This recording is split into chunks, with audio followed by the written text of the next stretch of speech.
Oh,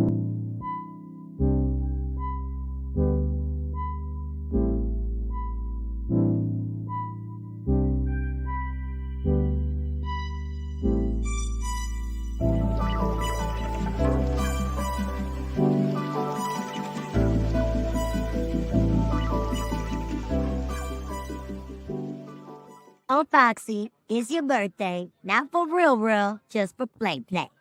This is Cree Summer, and Moana Nui will be right back.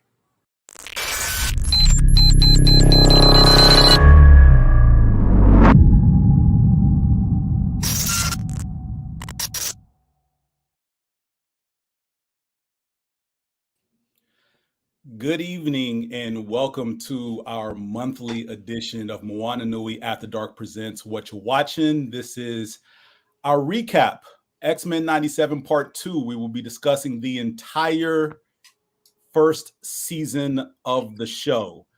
And with that, I'm going to give this warning right now. So if you haven't finished season 1, leave, because we're going to talk about any and everything.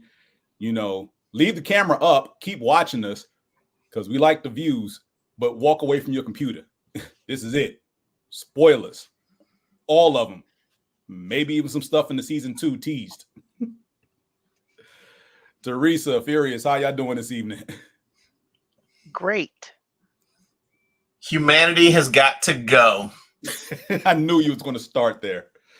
Let's start with our overall thoughts of just season 1 as a whole before we break down particular things. Teresa, your thoughts on the entire season? I enjoyed it very much. I remember watching. I didn't watch it originally, so I did the rewatch of the X-Men cartoon, and I remember my attention waning sometimes. So I was wondering how this one was going to catch me, but I'm invested. I enjoyed it immensely. Can't wait till it comes back. Yeah, absolutely. Furious, your thoughts? 10 out of 10. 10 out of 10. This is everything I needed in a let me say it this way. This is a great way to revisit the X-Men cartoon from when we were kids, as well as see where they're going next. And again, Yeah, absolutely. 10 out of 10. I can't find anything wrong with it. Nothing. Yeah. I'd like to say it met my expectations, but I'd be lying. It pretty much blew them out of the water from the first episode. It did the same thing to my expectations as the Sentinels did to Krakoa. I'm sorry, Genosha. We'll get to that shortly. But yeah, whatever expectations I had going in were just crushed within the first 2 episodes, because good Lord. And I mean, I don't know about y'all, but I felt like after like half these episodes, I needed therapy for the mental breakdown and reminders that were just thrown very much so in your face. Like, this is what we're dealing with. Yes, this was a continuation of the previous series from the 90s, but it grew up a little bit. It was definitely way more in your face with themes and tones. Definitely a lot more hard hitting with relevant current storylines from the comic books. Especially within like the last 20 years or so. I can see a lot of things being set up in this season to be kicked off that probably some folks haven't even thought about or touched on yet. So let's start with like some of the highlights of this thing. And for me, some of the highlights start with, if you've never played video games, I'm gonna need you to like find some footage of Marvel versus Capcom 2. And just watch the gameplay footage of Storm, Rogue, Cyclops, a Sentinel, Juggernaut, Psylocke, like literally all the X-Men on that game. Just watch some of the gameplay, because we got all of that in this season. It looked like somebody had played that game before a lot as far as the animation and story department, because they threw everything in the kitchen sink from their movesets, from Rogue destroying the military base to Cyclops in the first episode literally moonwalking with his optic blast. Yeah. Teresa? Yeah, I will not be doing that. Looking for game footage to watch. I will take your word for it. Oh, Jubilee. Um, what we're talking highlights. Highlights. I enjoyed how they team up when they're fighting. Even though they have personal things going on with each other, when it's time to fight, kick somebody else's ass, they get it together and they work together. And I like that. I like from the first episode when Gambit charged up Wolverine's adamantium. Um, Yeah. I did my rewatch and there was another team up, Bishop and Cyclops. Oh, yes. With the Yeah, Goblin Queen. Yeah. yeah. So I like that. They get it together and they work together when they need to. Yeah, absolutely. Furious? One of my favorite things, as far as highlights goes, would have to be all the unexpected story beats that we hit, because I don't think anybody was expecting grown up Jubilee. Right. I don't think anybody was expecting, and I know this is jumping ahead, but still, this is a highlight. I don't think anybody was expecting Wolverine to get his adamantium ripped out of his body. Nope. I don't think many people were expecting Madeline Pryor as well as Jean Grey. The one thing that I think the hardcore fans were probably, you made me actually like Cyclops Storm's 28-inch bust down. Remember? Yeah, absolutely, Latoya. Absolutely. And the one more highlight that I'll mention is all of the references to Krakoa and some of the things going on in the modern X-Men comics being retrofitted for X-Men 97. Yeah, Beautiful the Genosha. work. Yeah, the Genosha mess, if you will. I can't call anything else but a mess. That wow. Yeah. I think that was my first what the fuck am I watching moment of the entire series. It wasn't so much, all right, Xavier left Magneto everything, or Scott and who we initially presumed to be Jean Grey having a kid. It was Genosha. Yeah. That whole, and then I'm doing my rewatch earlier today, and Bastion made a point to mention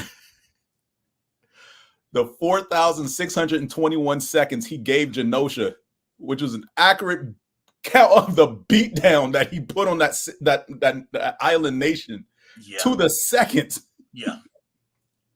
I'm just like, wow, they really went there. They did. Like even my second watch with them, I'm like, yeah. They finally got the island nation. They did what they were supposed to do. Xavier's dreaming.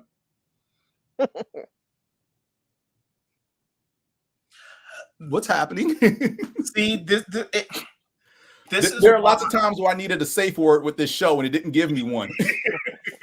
This is one of the things that I love about being a comic book nerd, because as soon as I saw what Genosha was doing, when I saw them sitting in that council meeting, I'm like, oh, this is straight from crap. Oh, they're gonna, this is gonna be good. No, I'm not gonna sit here and pretend that I knew how it was going to go down, but I had a very strong suspicion that once I started seeing that council meeting, that was going to be the end of Genosha. I just didn't know how it was going to go down. But again, because that's something that's happening in the comics as well. And like I said, there are subtle references between the modern comic line and what they did in X-Men 97. Yeah. And now I was going to say, like, I've heard from you and other friends of ours about the whole Krakoa storyline. So immediately when I saw Genosha and everything playing, I was like, okay, this is what they're talking about in the comic books. Yeah. So, yeah. Dude. Yeah. Again, they could have gave me a safe word. Nope. No safe word. I needed it. Nope. No safe word. Just toss you in at the deep end.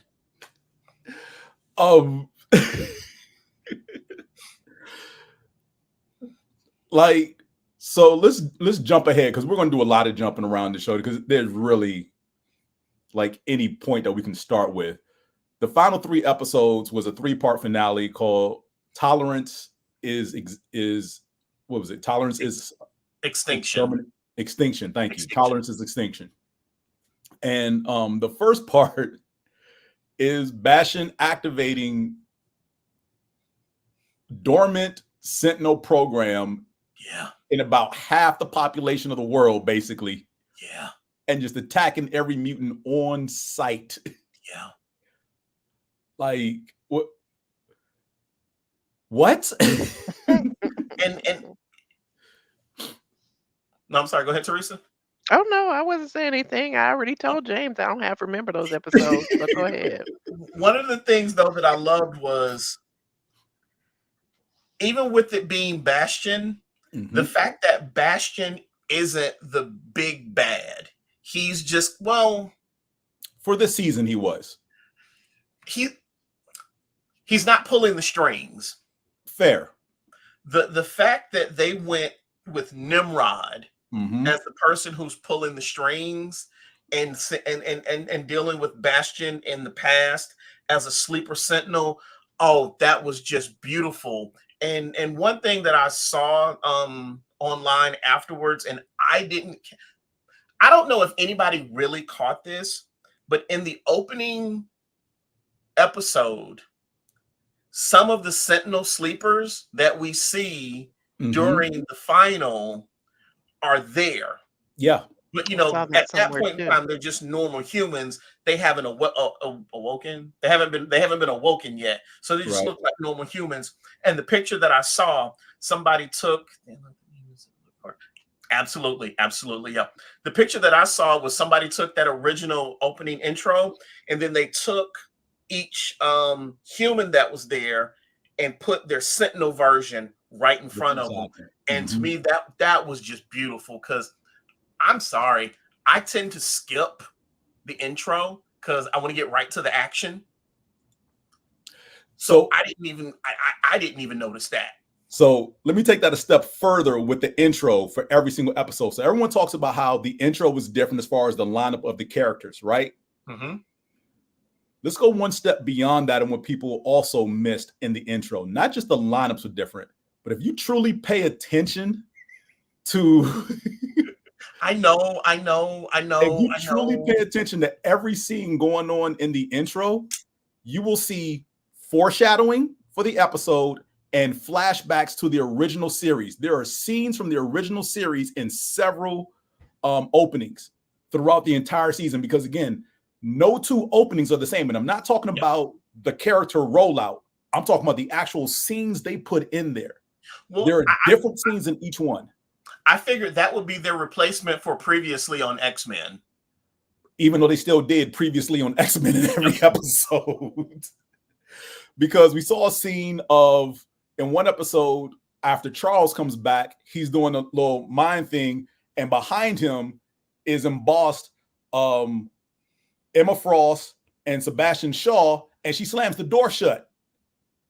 Right? Like, that's a scene. We see a scene of Xavier and Magneto from I can't remember what the original episode was when they initially first met in whatever war they were around because they were both doctors using their powers for the first time. That's from the original series. So the fact that they went ahead and did that by pulling those scenes was genius. Nothing short of brilliance. That's how you know this show was written by real fans. And not that every single person working on it was a fan, but they definitely had fans working on the show to get certain pieces like that in there. Yeah, absolutely. Absolutely. Teresa, your thoughts on that? On the openings, Yeah.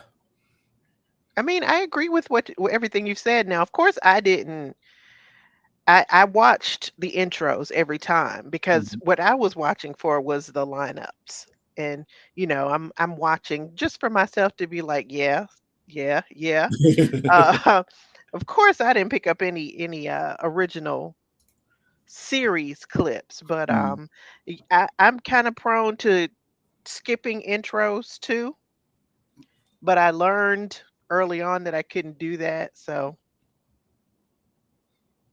Nah, not with this show. Now it's pretty much going to give you a little bit of what's about to happen, and you know probably the previous episodes that relate to it.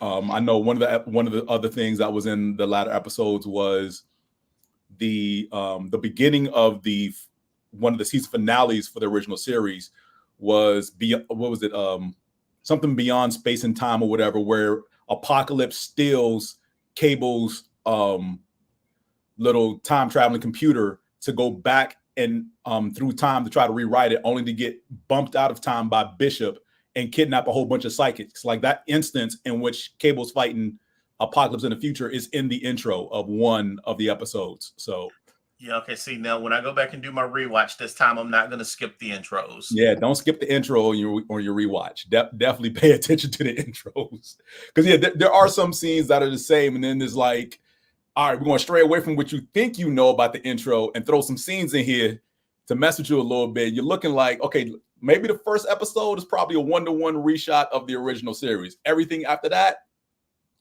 here's some clips you wasn't expecting. now I did like the fact, and I didn't notice if they changed any of the other ones, but this one was just so noticeable. And the end credit music, of course, Yeah, is the X-Men theme, but in is it episode 5 when they decimated Genosha? yeah, And we're doing spoilers here, so when Gambit was whatever, they played the same music. I mean, it's the same song, mhm, but it's a much more like minor key, slow, different instruments, very mournful. I right. liked that. Yeah, absolutely, absolutely. Like Furious said, the people running this show are definitely fans of the original series. To say they did their homework, like they definitely understood the assignment, like Yeah, yeah. because they They looked at did the original. their homework, and they also just considered every element. Absolutely. So we get all those things happening. How do we feel about the ending of this season? Um, we pretty much get everybody save 3 people displaced in 2 different time periods. We got Jean and Cyclops 3,000, 2,000 plus years in the future. We got the rest of the team, Xavier, Morph, Rogue, Beast, and Magneto, 3,000 BC, and Storm, Wolverine, and Morph MIA at the moment. Yeah. Like, how do we feel with how the final sequence left us? I mean, are we like fiending for season 2 yesterday, or are we just like Hell yeah. Right, right. I'll I go mean, first because mine will be quick. Um, I'm definitely fiending, because I know those scenes mean something. But with Mhm. me not being a comic book reader, the dramatic reveals of the new characters, I don't know who those people are.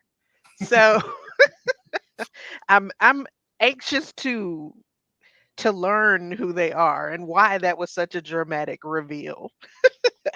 But I mean, it still works for somebody who's not the comic book reader and doesn't know exactly who those people are. I'm ready for them to keep going. right. Absolutely, absolutely. I'm gonna spoil one of those. You know who Insabi Nur is, the first mutant, I Apocalypse himself. I do now, but that is because but that's because somebody told me.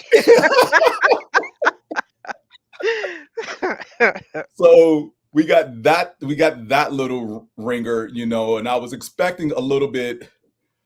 I don't know. I was expecting a little bit more for like everybody's shocked reaction, especially Xavier and Magneto's blank stoic looks when they, he said his name and they know who he is. Right. Beast's reaction of just oh my was just a little subdued for me because he's normally like oh my stars and garters.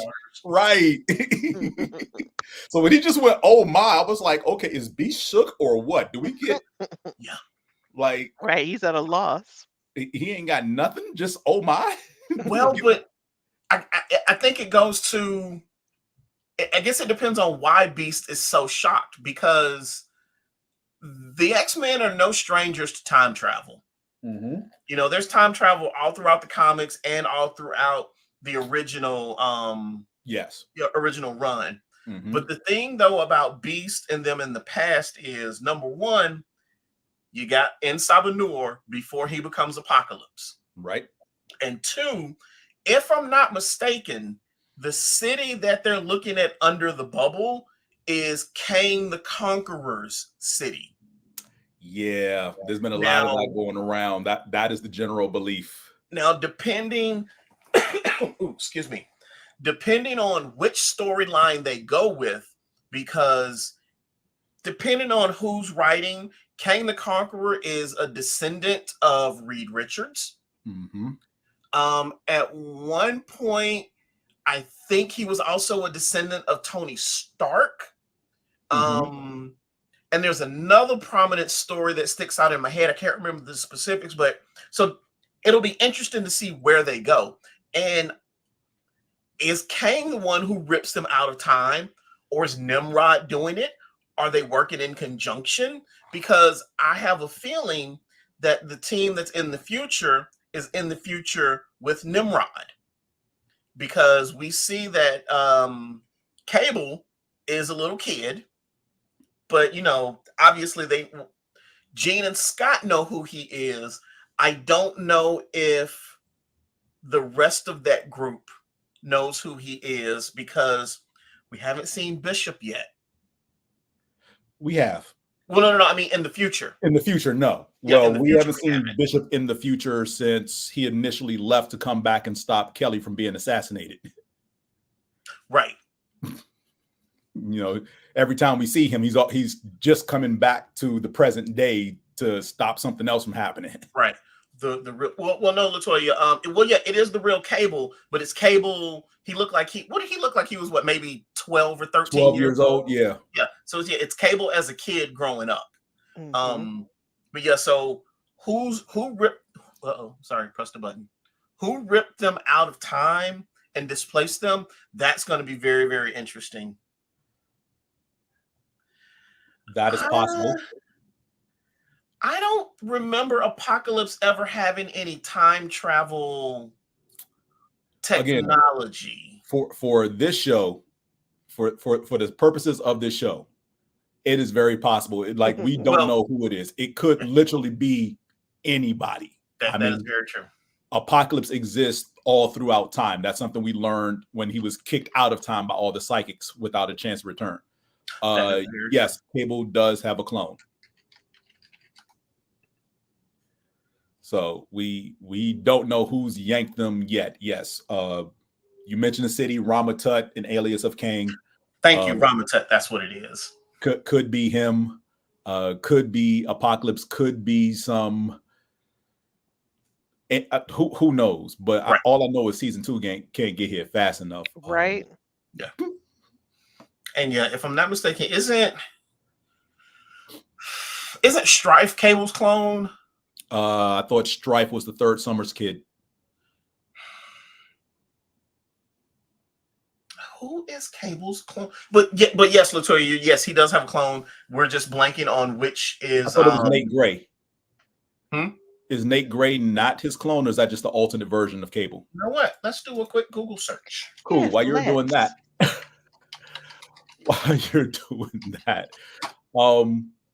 let's talk about this for a little bit. Who are some of the cameos that you like seeing in this series? People that you didn't expect to see that popped up. Cap. This says Strife. Strife is the clone. Okay. That's what my quick Google Yep. search. Okay, so yeah, Strife is his clone. Mhm. But you know, this is the Summers family. So the lineage in the Summers family is always, as my Doctor Who fans will know, kind of timey-wimey and wibbly wobbly. Lady Ascani. Who'd you say, James? Lady Ascani. Yeah. You know, Rachel. Yeah. Mm-hmm. For those in the know. Don't do that. Lady Ascani at the end, when they were in the future of Clan Ascani, is Rachel Summers, the daughter of Jean and Scott. Okay. Yeah. Who at some point travels into the past, which would be the modern day present for us, as one of the most powerful mutants on the planet. So yeah, season 2, so many Can't get here fast enough. Right, can't get here fast enough. Yeah. So who popped up that like you weren't expecting to see? As far as like, we saw the Avengers, we saw, well, not all of them, but we did see Cap and Iron Man. We saw Cloak and Dagger, Spider-Man. I didn't expect to see any of them, honestly. Spider-Man, Peter Parker, Daredevil. Got a Hulk appearance. I mean, I'm trying to figure out who did Morph not change into this series. Right. Like, I need a bingo card for who he missed. No, he confused me. I'm easily confused though. But you know, I'm watching a fight sequence and I forgot about Morph for a second. And I'm watching it and I'm like, wait, where in the hell did Juggernaut come from? That was Morph. I need them at some point to explain, and it doesn't necessarily have to be a detailed explanation. It can just be a quick flashback. I need them to talk about why Morph has the abilities of the mutants that he morphs into.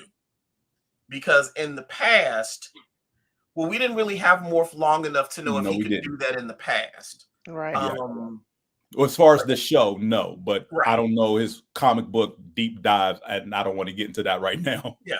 But like I said, it doesn't have to be in depth. It could just be, you know, a quick little flashback to him being pinned down by Sinister and some like images of DNA on a computer screen. Just something to say, because my assumption is that Sinister has been fucking with his DNA. I mean, yeah, we can pretty much, you know, hypothesize that from the original series when he came back.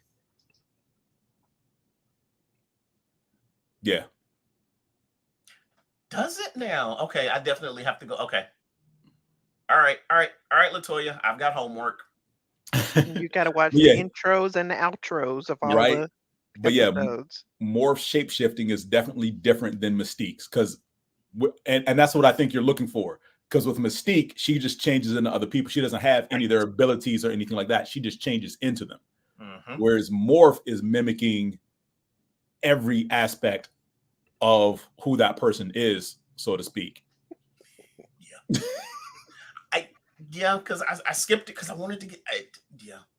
It was his rewatch. Give him a little bit of a break. It was a rewatch. When he watches again, he'll watch everything. Yeah, when he does the rewatch. Right. As far as characters I was not expecting to see, honestly, I wasn't expecting to see Nimrod, because I just didn't think they would go there. I did not think they would go there with Nimrod. I'm honestly kind of shocked that we get Apocalypse so soon. Really? I guess, yeah, a little bit. Only because what we're seeing so far.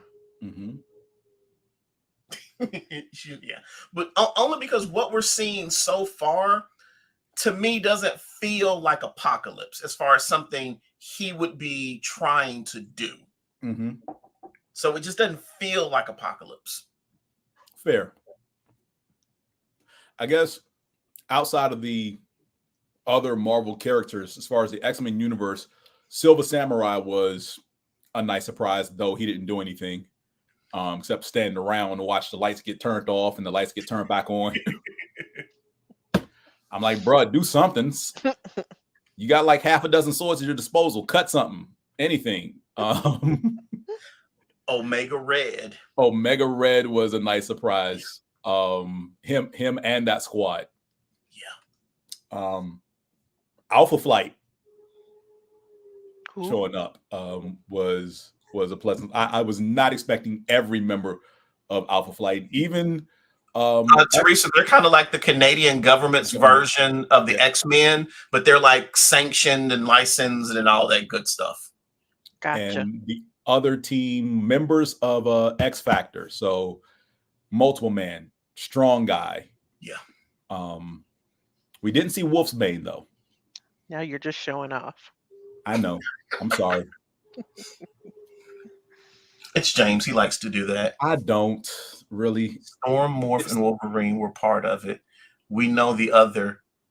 Oh yeah. Yeah. So thanks, Toy. So actually, that could address why we don't see the three of them. That is fair. That could address why we don't see them because, and as Latoya just said, we're fairly certain we know who the fourth is going to, or the first, depending on how you look at it. Right? Oh yeah. Now so, I know that. Post-credit scene, Apocalypse is in present-day Genosha, lamenting the tragedy that's befallen the world because it's been 6 months since the X-Men have disappeared, or at least Asteroid M and everybody who was on board. And he's holding a playing card, and it's the Queen of Hearts. Yeah, it's the card Gambit was holding when he. So speculation is that he might be the first of Apocalypse's horsemen that we see down the line. Okay, Latoya. I kind of hope we see them in the first couple of episodes. You know what? With the way this storytelling has been, I wouldn't be upset if it was episode 3 or 4. It could be episode 1. I'm all right with that.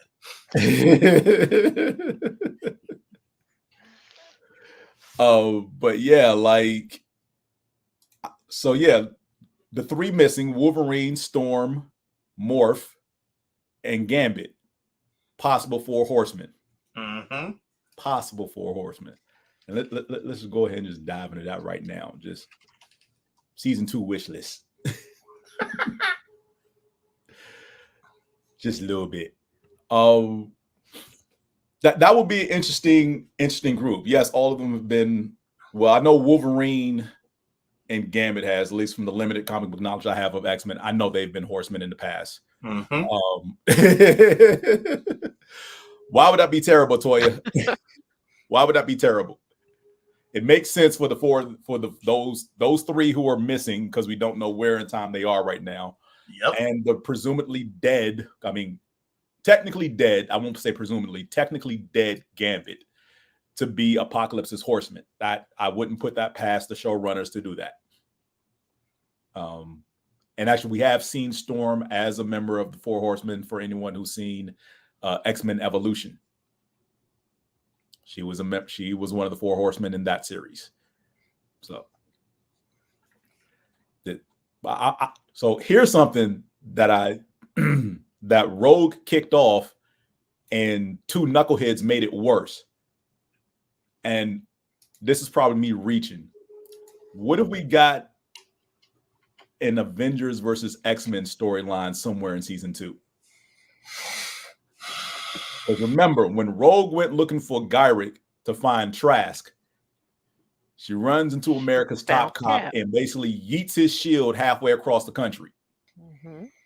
Later on, when the threat of Asteroid M is falling, might be falling down on the planet, right?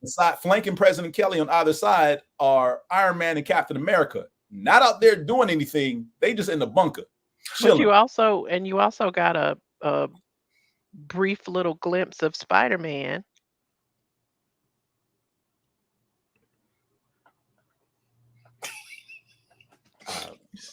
Gambit stole my baby mama.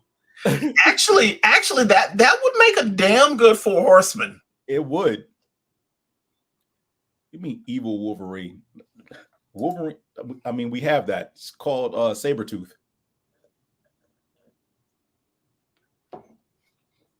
So tell me about these horsemen.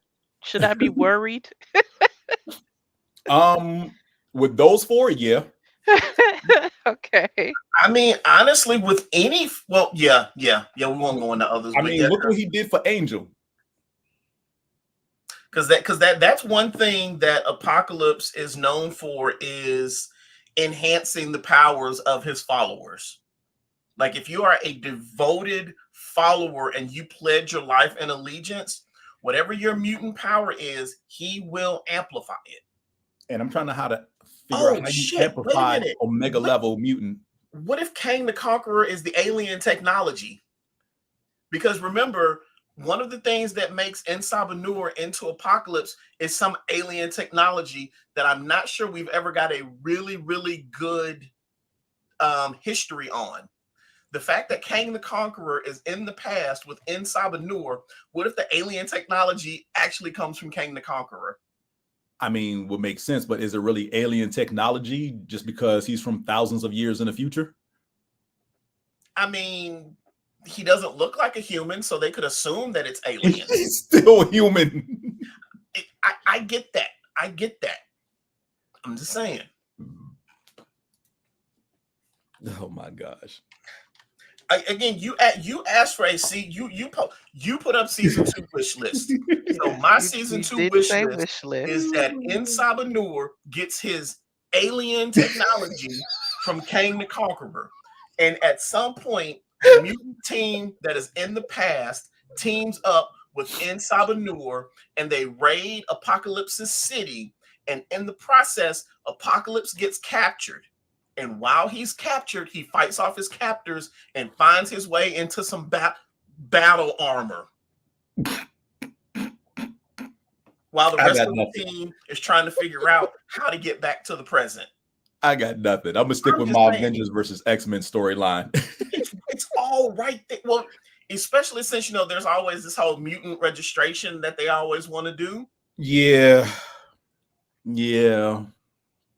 And since you got, like you said, you've got Iron Man and Captain America right there with the president in his ear.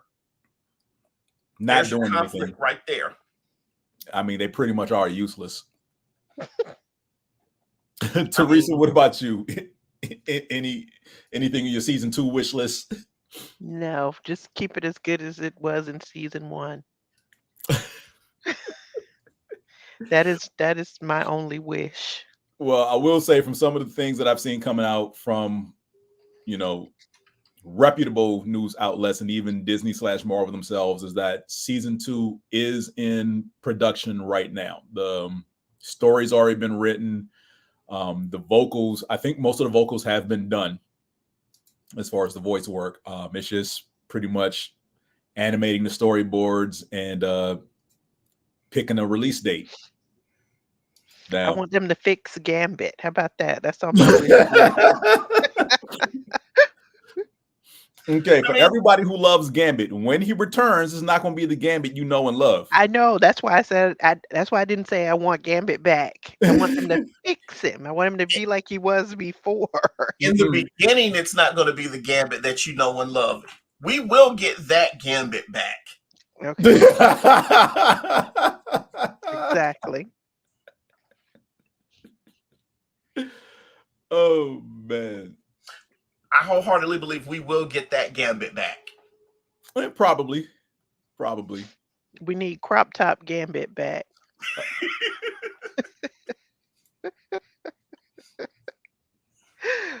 Not crop top Gambit.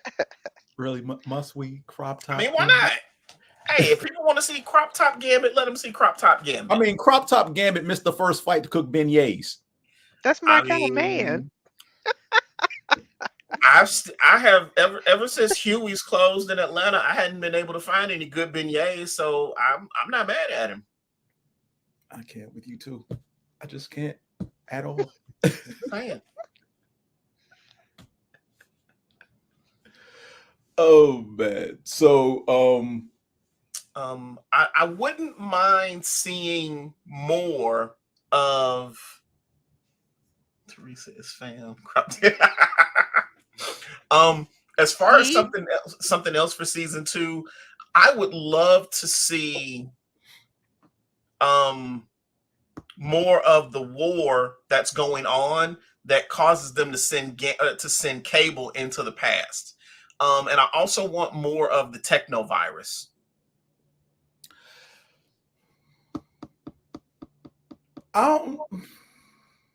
But didn't we get that in the first season? With like one of the times he came back, where he was basically trying to stop a virus from spreading that was basically being blamed on mutants, and he basically kidnapped Wolverine to make sure he got infected by it. You talking about in the original 92 run? Yeah. Yes, we did. Like, do we have to do that again, though? I want to see it in the future, though. I mean, it's only been 30 years. Right. I mean, technically, the virus that Cable has only affects him. But again, why does it only affect him? It was genetically engineered by Sinister to only affect him. Remember, he was trying to make him invincible or invulnerable. Oh, shit, that's right. Yeah, sorry. You're absolutely right. Okay, so maybe we don't have to have as much in-depth on the technovirus, but again, I want to see the war in the future. Where Scott and Jean are now? Yeah. Or no, because it's got to still be, it's where Scott and Jean are now. I mean, he's 12. Yeah, so... they're there with him. Yeah, so it's got to be going on. And if it's not going on, it's in the very early stages. Right. Yeah. And also, I would like to see what mutants are still around in the future. Well, Wolverine probably. As Morph joked. Yeah. Another dystopian future where Wolverine survives. Right. Is Wolverine there? Now that they've introduced Avengers, will we see Nate Summers? I mean, not Nate Summers. What's Franklin Richards? Because Franklin Richards, depending on who's writing the story, is either a mutant or just a mutate or whatever. But, there was a run in the comics where Franklin was still alive and in his prime 30,000 years in the future.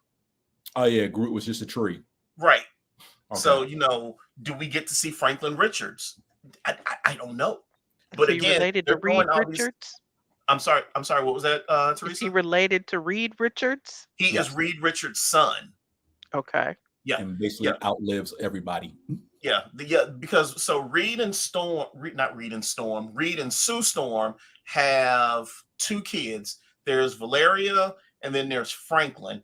I forget what Valeria's powers are. They're similar to Sue Storm's powers, but I think she also has some telepathic abilities. Exactly. And Franklin Richards, but still, Franklin's powers are off the charts because again, he's damn near immortal. He can bend and shape reality at his will. Scarlet Witch style.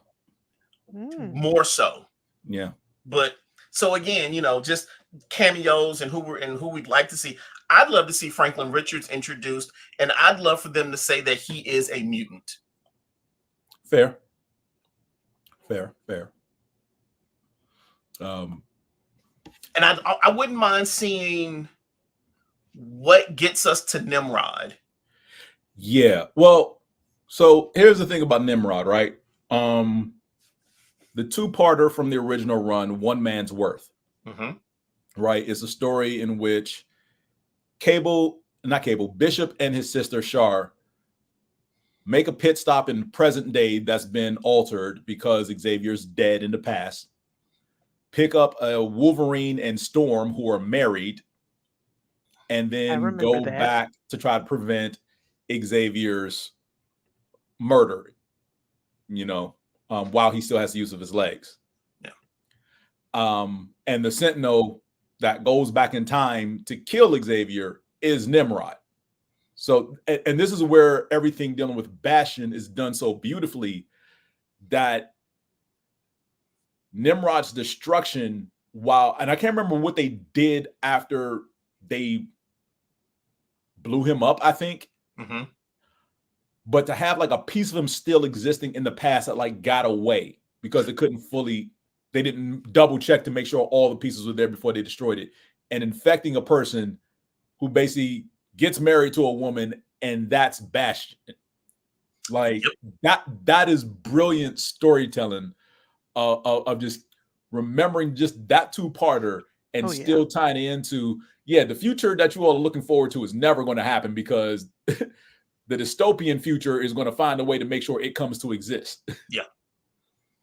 And Latoya, I don't think we're done with Nimrod. I think Nimrod for us is going to be Thanos from the Avengers movies. He's behind the scenes, pulling the strings and making shit happen. Yeah. Whether or not we actually see him get his hands dirty, who knows? But I really think he's just behind the scenes pulling the strings. We're never going to be rid of Nimrod. As long as there's a possible dystopian future in which, humans are dumb enough to believe that they're so different from mutants to create sentinels, a Nimrod will always come to exist. Yeah.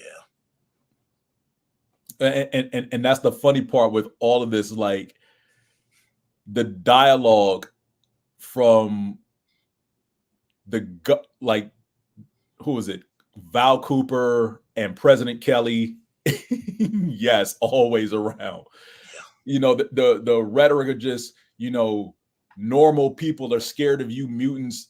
Like what it is like Senator Kelly completely forgot being kidnapped at the end of season 1 of the original run, where Massimo was going to replace his brain and other government officials with computer brains. And who saved them again? And who saved them again? The X-Men. And Massimo literally told him, mutants are humans. So I'm protecting you from yourself.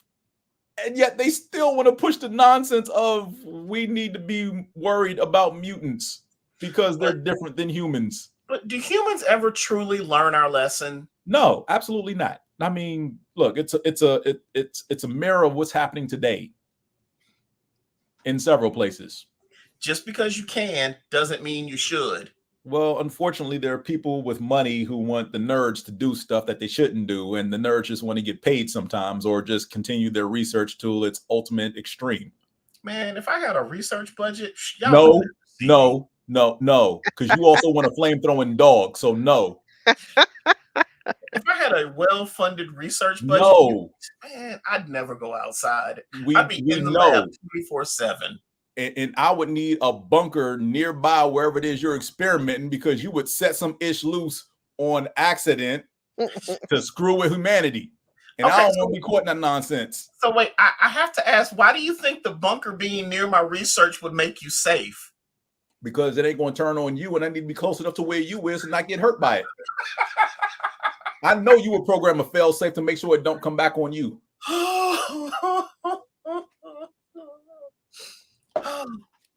But yes, the one of the other thing that has always struck me kind of odd about the X-Men universe is mutants are just the next evolution of humans. Humans were just the next evolution of Neanderthals. I mean, they're all Homo erectus. Mm-hmm. So you're going to stop what we're supposed to evolve into? Yes. I would not be a supervillain. I'm more an anti-hero. Mm-hmm. What Toya said. Oh, fine. You don't. So those are a few of the things that I would like to see come season 2.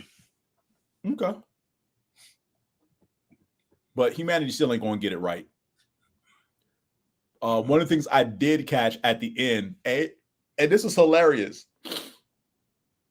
So when Bishop approaches Forge, because in present day they haven't met yet. Right. He knows Forge several years and 50 plus years into the future. So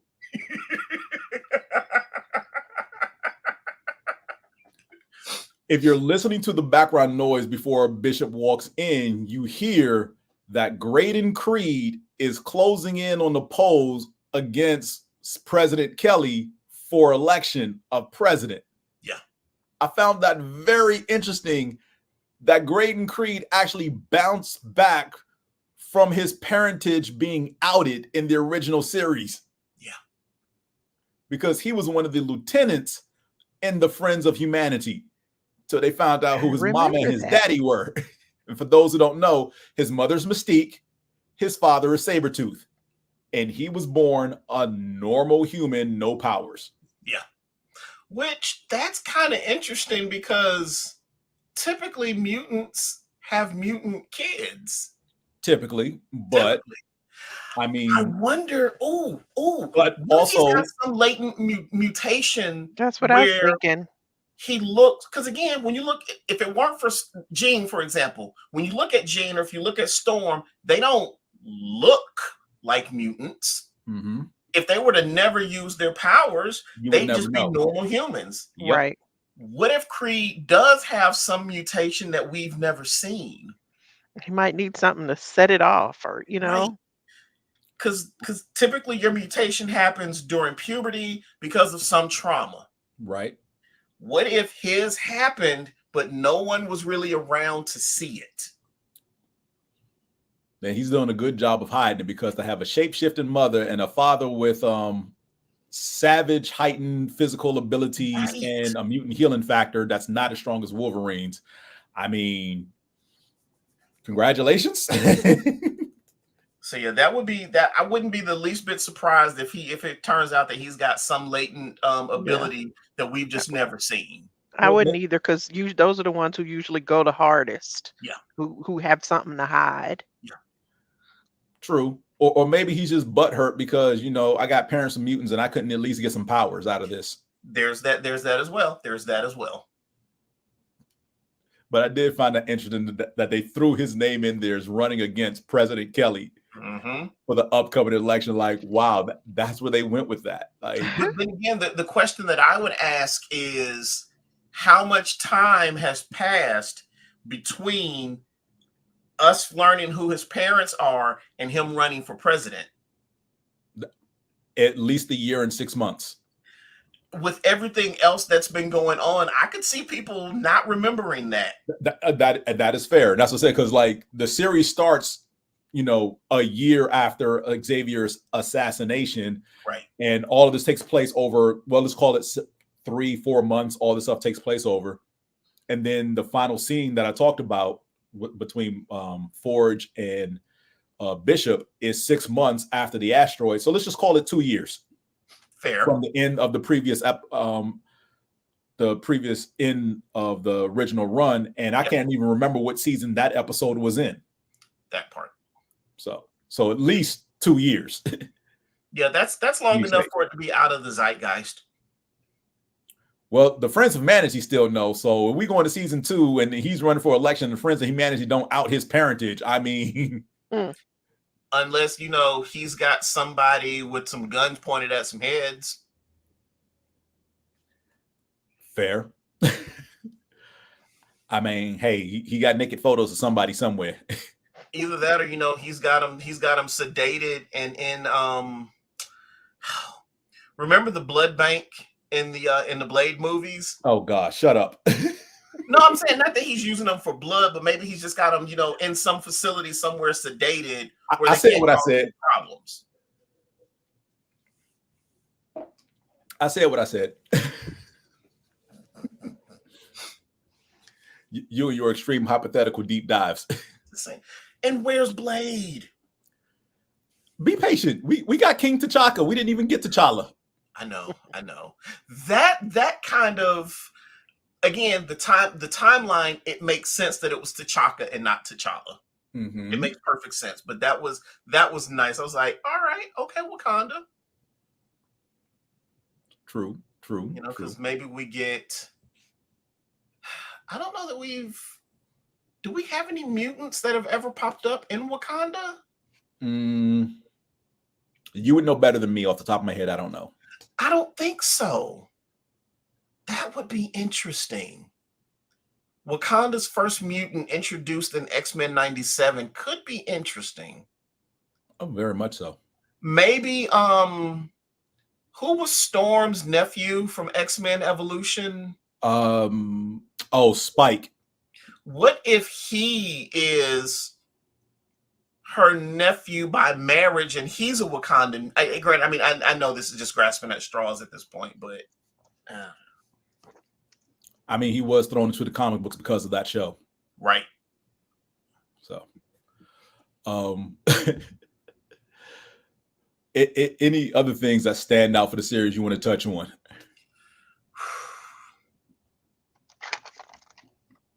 The fact that Magneto was actually trying to do right by Charles. Oh, that honestly was a very big surprise for me, because when what's his name shot Storm and she lost her powers, Executioner, thank you, and Magneto took them and the council up into space and is like, don't make me let you down, literally and figuratively. Like, right. Magneto was actually trying to do right by Charles, and that to me is, granted, in almost every iteration that we've seen of the X-Men, be it the comics, be it the movies, be it the cartoons, there's always a point where Magneto acknowledges the work of Charles Xavier and the good that it can do. right. But to see him actually try and perform, that to me is probably the most amazing thing I've seen out of this, is the fact that Magneto was like, all right, fine, I'm gonna let you monkeys live.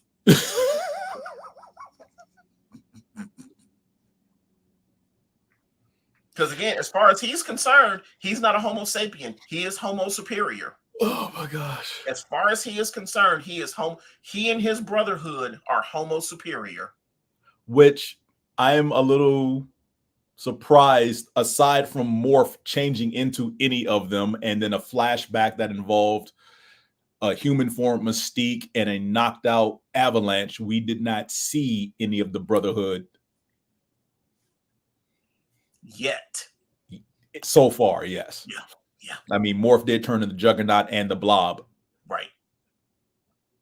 And yeah, those other two was pretty much the only other instances I can think of. Yep.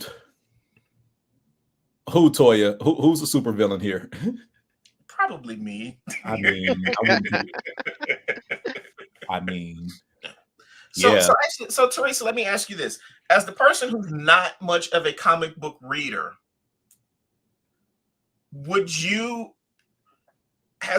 from what we've been seeing, not just of X-Men 97, but of all the Marvel and DC stuff that we've been, talking about over the past few years, has any of it ever made you want to dive in and do any comic book reading? I have wanted to, but I know that there are so many comics out there already that I would never, because I mean, I've thought about it, I would never be able to start at the beginning. There's probably millions that I've missed, so I don't think I would ever be able to catch up. So that's one thing that I like about comic books, is you don't necessarily have to, because like right now,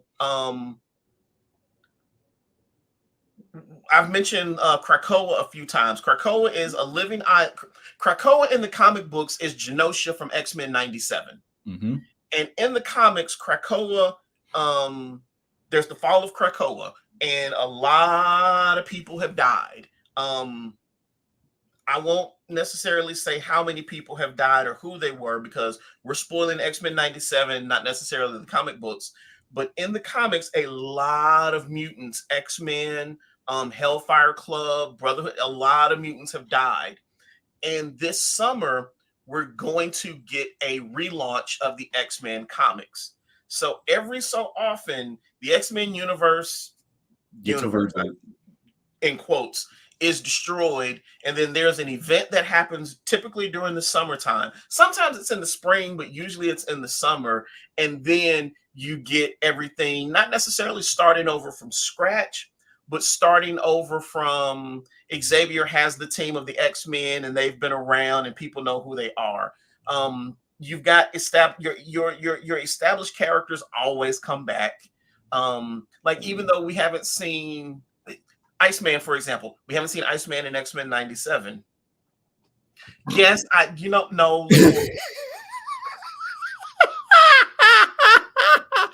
Teresa, I'm gonna give you the short version.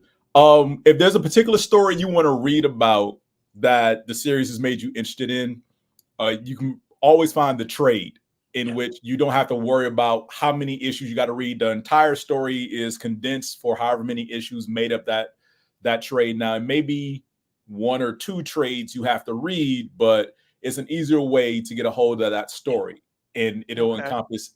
And there's nothing that you have to worry about. Well, I missed the beginning of this, and it won't be that deep. You can just read the story straight through as it's compiled in those however many issues they use to tell the story.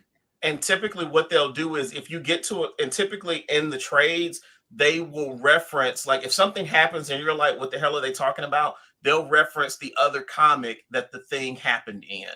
You don't necessarily have to go look for that issue to read it, but it's just kind of there as a footnote if you want to do a little bit more digging. Okay.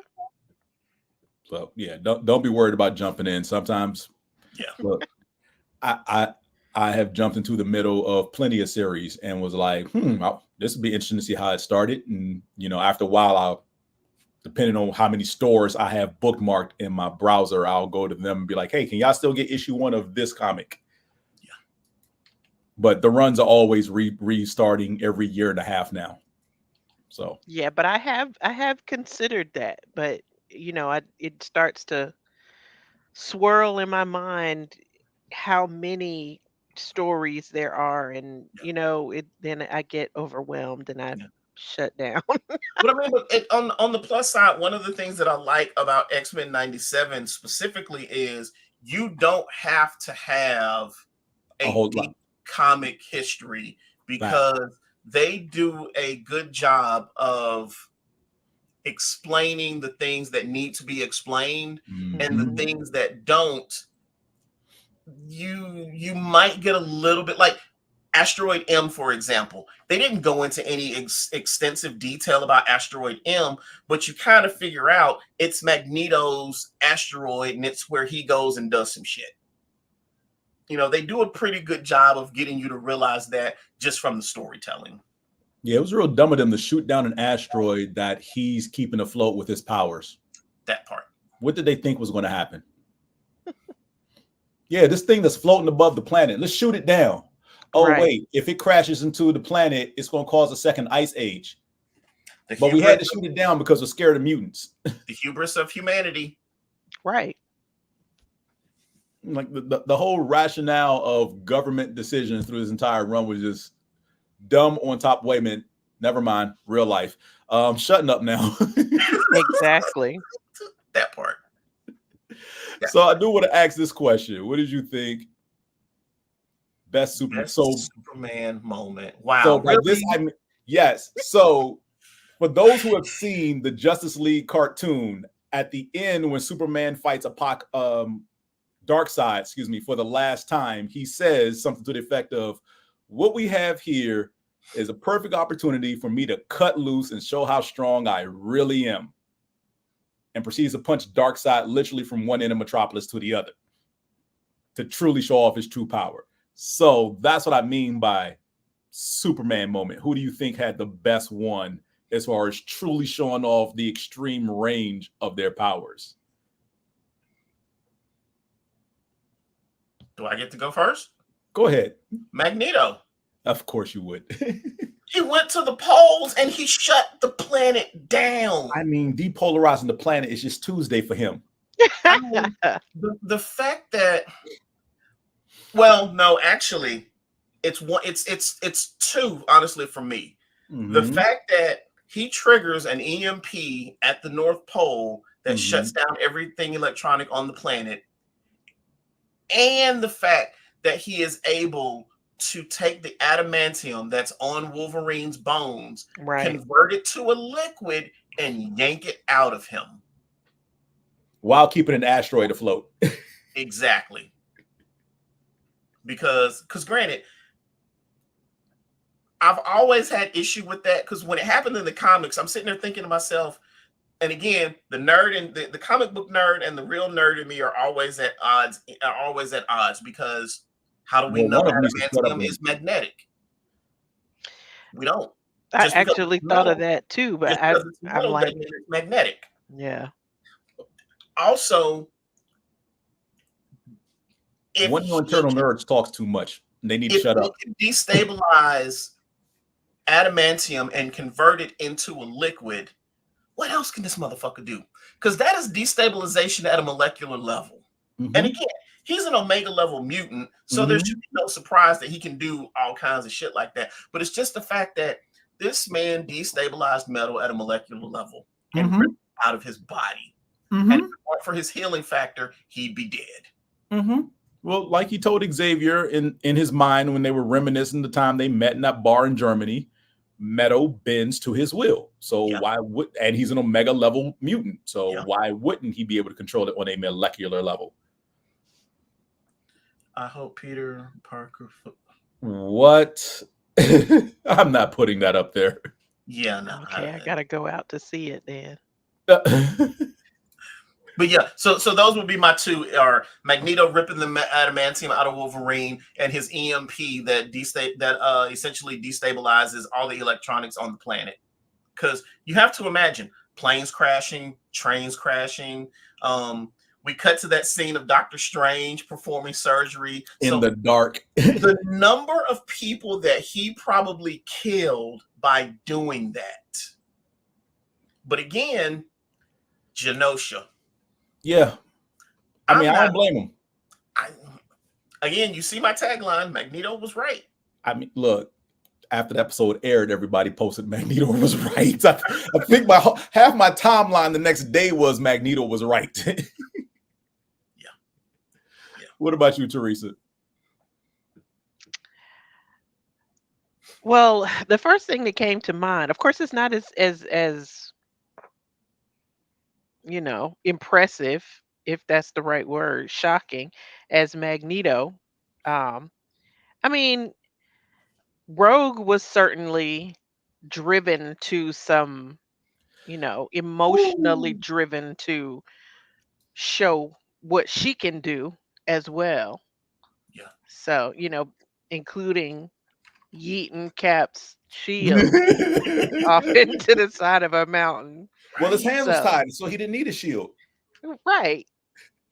Like she said. So yeah, that's the first thing I thought of. Don't piss her off.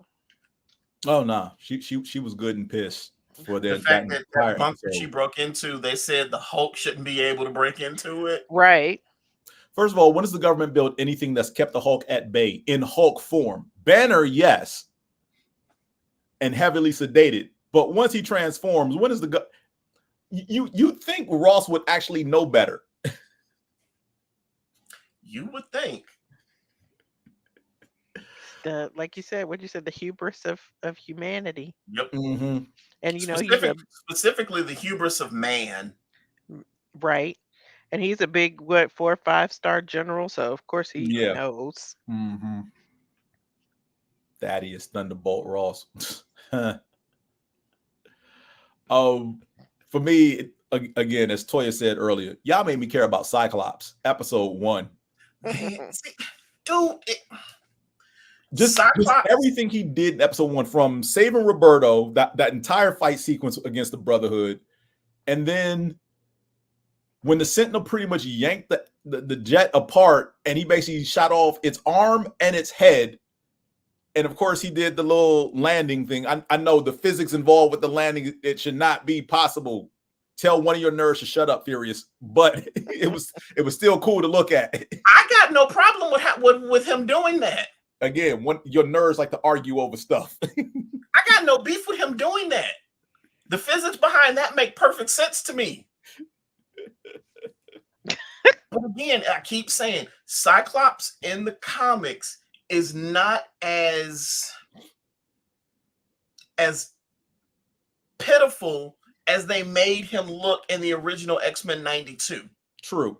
in the comics, Cyclops, now granted, don't get me wrong, there have definitely been moments where I wanted to grab Cyclops in the comics and shake the shit out of him, but he has always been about that mutant life. Except for that run where he was part of the Champions. Okay, I didn't read the Champion, so I can't comment on that. Yeah, I'm gonna leave that alone. You read that, so I'm gonna leave that to you. But yeah, I love how they kind of said, all right, the original cartoon did Cyclops dirty. Let us kind of show y'all that Cyclops is a bit of a badass. Well, the original series did a lot of people dirty. Let's be real. Yeah, a lot of people were done dirty in their original run that this series finally gave them their just due. I mean, Cyclops, of course, but Storm, because anytime, yes, we know Storm is an Omega level mutant, right? Quite possibly of the roster of X-Men in the original show, probably the most powerful one, not named Charles Xavier. I mean, wiping minds is a little bit different than controlling weather on the planet. I kind of would put Storm above Xavier. Fair. And that's fair. But I saw that to say is like they neutered her powers in the original run to, like, I guess, create drama. And whenever they needed her out of the way, let's bring up her claustrophobia and put her in a tight space. Yeah. Which I'm glad this series pretty much, I won't say it glossed over, but it acknowledged it and allowed her to push through it as to this is no longer going to be a thing with Storm going forward. Because they did run that to the ground at least 3 times a season in the original run. Yeah, they did. So I was happy to see her.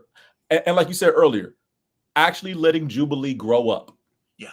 Because now, granted, from everyone I've talked to, no one's really a fan of the Motendo episode that was also spliced with the first half of Life, Death Part 1. I hated it. And there you go. But to his point, it shows her maturing and growing up and accepting the fact that you can't stay in this same spot forever. Yeah. Like you have to move on. Yeah.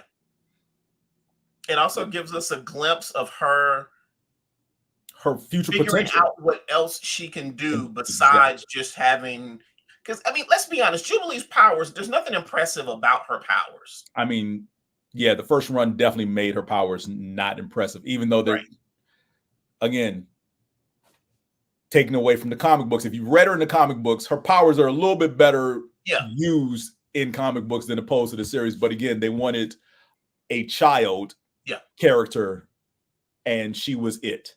Yeah. So getting again for me, it's kind of like how I always say, I always wondered, how did the Emperor rise to power and become the Emperor and take over and turn the Republic into the Empire? Mm-hmm. We can debate the quality of episodes 1, 2, and 3, but they show you exactly how it happens. Right. To me, that same episode, I like that analogy to the Motendo episode for Jubilee. Okay. You know, it may not have been the greatest episode, but we kind of get to see some things that she's had to go through to become, you know, that mature version of herself. Very much so. And look, she saw her future potential in that world. It actually did half that shit when she was fighting Magneto and Bastion in the final episode. Right. So she definitely got an outfit upgrade at the end. Yeah. Definitely, because the yellow trench with the pink shirt and the denim shorts. Yeah. That wasn't it. It was, after a while, it's gotta go. It's gotta go after a while. So, oh my gosh. But yeah, any other points or things you want to acknowledge from the show that we haven't touched on this evening, Teresa? I'll say it, and it's a little thing, and it's probably not a big deal to anybody else, but in my rewatch, the title of the first episode is, to me, My X-Men, which of course is what Charles Xavier says all the time. Right. And it kind of makes you think that maybe, you know, they're going to go ahead and start off by saying that Professor Xavier's not dead. You know, he's back, and here he is. He's going to use his catchphrase or whatever. But it wasn't him that said it in the show. Scott said it, Mm-hmm. and I'm not sure if it was in that episode, but eventually Magneto says it too. Yep. So I thought that was a cute little moment to include. Yeah. And when Theories? we finally do hear Xavier say it, you see how crunk everybody gets. Right. Yeah, I got a problem when Xavier finally says it because of the So think about this. Right. It's tolerance is extinction at Mhm. part 1. Wolverine and Nightcrawler are basically the only 2 X-Men still left standing from fighting all the human Sentinels after Magneto's just pulsed the planet back into the Stone Age. Yeah. Rogue's in a bed, Morph is unconscious, and Beast got knocked out by some trashy woman he wants. I don't know why he wants this chick. He can do better. But remember that part. Beast is knocked out. Yeah. Morph and Wolverine are having a beer, and he's like, "Where's the professor when you need him?" The ship crashes. Xavier takes the helmet off, shows his head, and says, "To me, my X-Men." And you see 4 images pop up around his head. One of them is Beast, who was unconscious in the front lawn 3 seconds ago.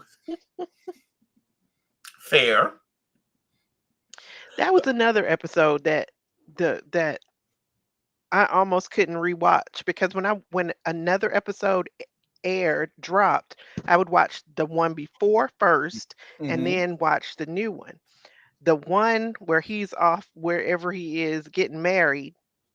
Shi'ar Empire. Yeah, I almost couldn't rewatch that one because I'm sorry, that was hilarious. What, the fact that you realize, like, I mean, obviously, watching the episode, you realize that Lalandra's sister, Deathbird, basically has a hard-on for the throne, right? And she's trying to do anything she can to undermine Lalandra so she can take over, much like her brother did. And the fact that, I mean, Xavier and Lalandra know this, but they're taking I don't want to say civil, but they're playing politics with her, and she's kicking their ass. Well, but she made a legal challenge. Again, she's playing politics with them and kicking their ass at it because she's using all the loopholes for their rule against the leader of the empire. And the High Council's just up there like, but those are the rules. Right. She ain't wrong. Right. It's like when Killmonger challenged T'Challa in the movie. Right. Fair. I had to let him. I get all that. But to let her do all this shit publicly instead of privately yanking her up by her ankles. No, but that's the point, is to undermine her authority. Very much so. So when Xavier pretty much when everything starts blowing up in real time and Xavier snatches all of them to the astral plane, is like classes in session, is basically like, hey, y'all calling my planet a backwoods world. Meanwhile, y'all would just pretty much incorporate us in after like breaking us down just to rule over us. Like you've done every other society because you feared that they would be a rival to you somewhere down the road. You pretty much wiped them out now. Yeah. Like y'all ain't no better. They're only better because they've got better technology. I mean, that doesn't make them better. But yeah, that's something I was kind of happy to see, was them incorporating the rest of the Shi'ar Empire in a couple of episodes. They could at least let him take the legs back with him. They ain't have to send homie back. They ain't have to send him back with no legs. We don't know that he does or doesn't. He was rolling around in a wheelchair. No. What? Go ahead. The suit that he was in. Mm-hmm. I'd be willing to bet had he kept the suit, he'd be walking. But when But remember, when he landed, he had the suit. No. He had on a suit, not that suit. Are you sure it wasn't the same one? Yes. Okay. Because it looked like the suit Lalandra was wearing when she first crash landed on Earth after running away from her brother during the Phoenix Saga. Okay. So basically, their equivalent of a flight suit or space suit, if you will. Yeah. Okay. That's basically what he was wearing when he crash landed. Different from the nice little suit that allowed him to walk. And I'm like, they could at least given him that suit from the waist down. I mean, you know what? Lilandra was like, hey, if you want to keep walking, you got to stay here with me. Basically. If you go back there with them other monkeys, you don't get to take the suit. Anybody believe he chose wrong by coming back to Earth? Yep. I should. Yep. So it's not just me. Good. I would have. Now I do got a problem with Deathbird calling Earth ghetto, but I mean, really, not really. Right? I mean, ghetto. Right. The fact that they threw that in there, right? It was kind of hard to hear, though. I mean, we know it, but to hear somebody ghetto, say it, damn. And like, that's it. I wonder, are we going to see not necessarily just the Shi'ar Empire, but will we see any more cosmic level beings on the X-Men, or is it just going to remain the Shi'ar Empire? Well, no, because it's also the who is it? The Brood. Mm-hmm. Yeah, the Brood is the other alien race they deal with. But it's primarily the Shi'ar and whoever else they're scrapping with at the time. In this case, it happened to be the Kree, which I found hilarious. Like, how many times we want to see Ronan the Accuser get his ass whooped? And also, maybe we get to see the Starjammers and see Cyclops' dad again. We did see him twice before. Mm-hmm. And we don't, because I don't think we know what happened to the Starjammers after 92. Because I think we just saw the couple times we saw the Starjammers, and then that was it. There was never any, at least I don't remember there being any mention of something happening to the Starjammers. Nah, because the first time, like you said, was the Phoenix Saga. Yeah. The second time was when his dad crash landed on Earth because he was protecting a royal witness for some trial or something like that or whatever. Haven't seen him since. And even still, Cyclops doesn't know that Havoc is his brother. Yeah. Remember, they fought the first time they meet Forge is when Bobby's looking for Polaris because they used to date. Right. They did that in the flashback. When they go, they find X Factor, basically. Strong guy, multiple man, Forge, Polaris, Havoc, and Wolfsbane. Right? And that's when we learn pretty much, it's probably because I'm trying to remember if that was before or after the Phoenix Saga. Either way, we learned that siblings' powers don't affect each other. Right. Because Banshee and Black Tom Cassidy's powers don't affect each other. They're brothers. I thought they did figure out that they were brothers. Cyclops and Havoc stare each other down. One of them says to the other, I don't like your attitude. Cyclops hit him with the optic blast in the middle of the chest. Havoc blast him with his hands. It's like, what gives? Why isn't this working? And then they decide to switch partners. Maybe we get Vulcan as well. Vulcan is the third Summers brother. That's who it is. That's the third one, yeah. So, but yeah, even with Corsair, Christopher Summers, his father, in that second occurrence that he shows up, they pretty much start the conversation with, so you're going to marry the redhead who kicked the kid's butt half across the galaxy. And the final line is, well, she's calmed down a bit since then. So and the way they're combining storylines, I could see it happening. Right. Because they're combined. That's one of the things. That's one of the standout things that they've done is how they've taken multiple storylines and put them together, and it just flows so smoothly. Yeah. I will say again, just to reiterate where we started, like the fact that you can enjoy this series and not really have to watch all of, if not any of the original run. Yeah. It just a testament to great storytelling. Yeah. Because it's like, yes, there are alliterations and references to stuff from the original series, but at no point is it absolutely necessary to be like, I have to go back and watch this episode. Like you can, right. Yeah. You know, if you want to see what happened, but not. It's just like the Fallout series. When you've got when you've got one, fans, and two, just people who respect the source material, you will get an excellent product. And that's what they've got, minus the one person who they got rid of, and I'm glad he's gone. the cast and crew of X-Men 97 respect the story, respect the source material. Absolutely. I'm so glad he's gone. So we already knew we were getting a season 2 when the announcement for the show was made. Like 1 and 2 were already greenlit. Do we think it's a matter of if not when Disney and Marvel make the announcement that a season 3 is coming? I thought thought 3 they was had. already announced. Oh, they did? Right. Okay, cool. Yeah, I thought 3 was. I've been under a rock for some of the news lately, so I was not aware that announcement had already been made. So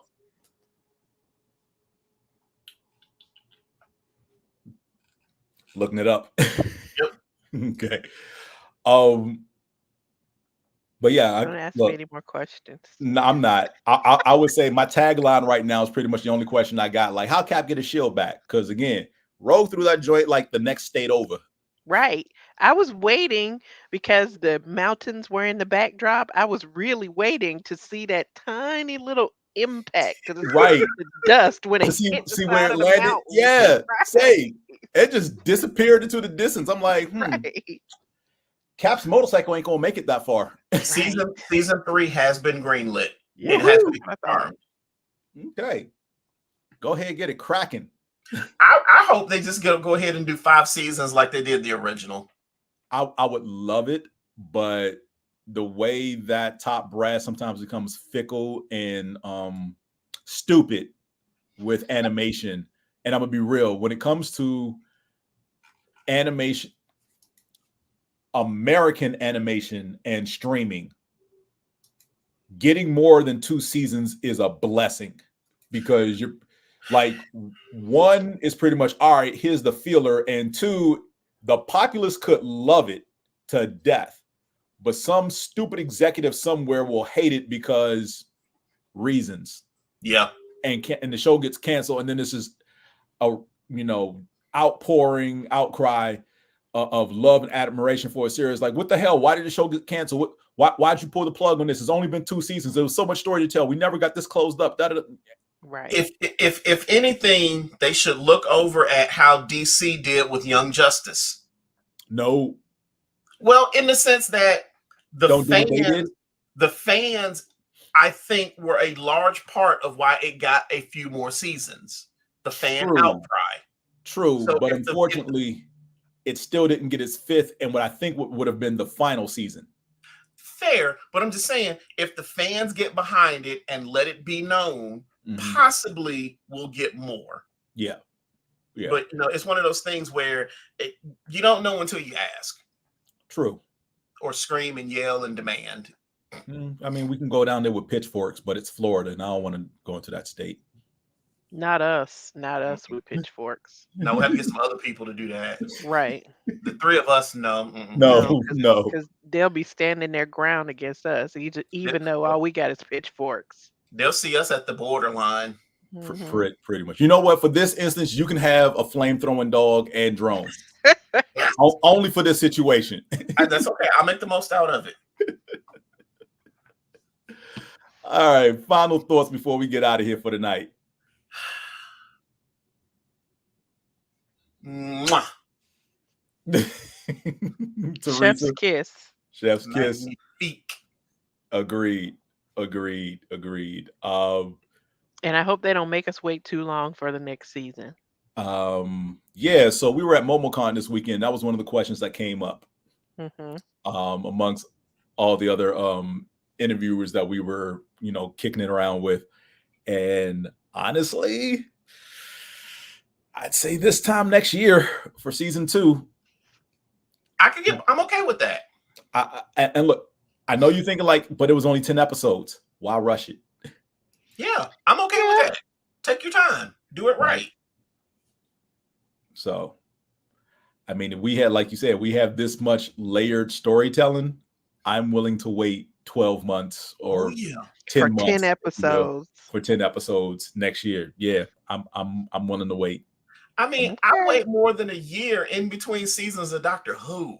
So 1 year in between, I'm good.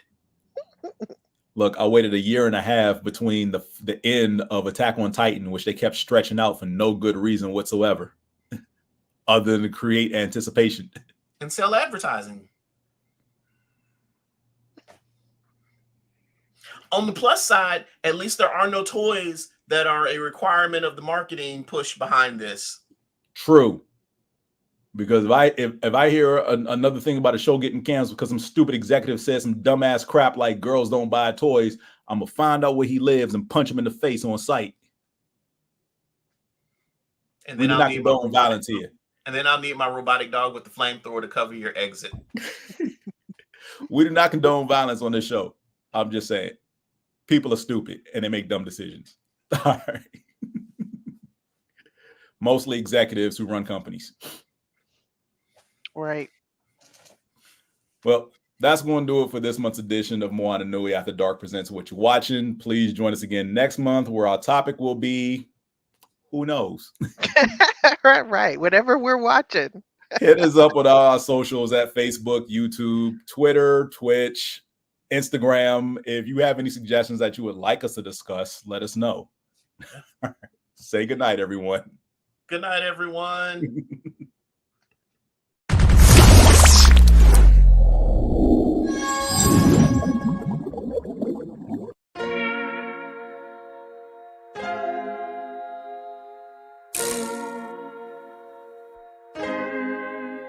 So many stories left to tell, even if we have to ourselves. Can't keep history on the shelf. If we won't tell it, we will. If this the land of the free, it was a freedom then, when they annexed Hawaii and called it Cedar Lands, without any type of payment and no signing off. Called themselves the Republic in 1894. 1.2 million acres overtaken from the native Hawaiians. When they resisted, the West retaliated in violence and erasure. The Hawaiian language is banned as part of colonialism's plan to expand, yeah. Stuck between a rock and a hard place. Multiple bombings of Kaho'olawe as a part of their ongoing war with Asia. Used it as a place for target practice. No consent or compensation. Colonizers call for annexation. No regard for all the locals. School will never let you know. So many stories left to tell, even if we have to ourselves. Can't keep history on the shelf. If we won't tell it, we will. Too many stories left to tell, even if we have to ourselves. Can't keep history on the shelf. If we won't tell it, we will. We will. So if you put Hawaii into perspective, well, Black and Asian history is interconnected. Considering the fight with the Pacific, then of course, versus Asia, he was treated as a middleman for war, but didn't let the Western colorism run its course, cause dark skin was a sign of dignity to core. The land was taken in the name of capitalism, when prior to it was an actual kingdom. Clap back at the system. Stuck between a rock and a hard place. Multiple bombings of Kaho'olawe as a part of their ongoing war with Asia. Used it as a place for target practice.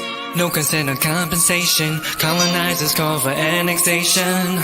No regard for all the locals. School will never let you know. So many stories left to tell, even if we have to ourselves. Can't keep history on the shelf. If we won't tell it, we will. Too many stories left to tell, even if we have to ourselves. Can't keep history on the shelf. If we won't tell it, we will. So many stories left to tell, even if we have to ourselves. Can't keep history on the shelf. If we won't tell it, we will. Too many stories left to tell, even if we have to ourselves. Can't keep history on the shelf. If we won't tell it, we will. We will.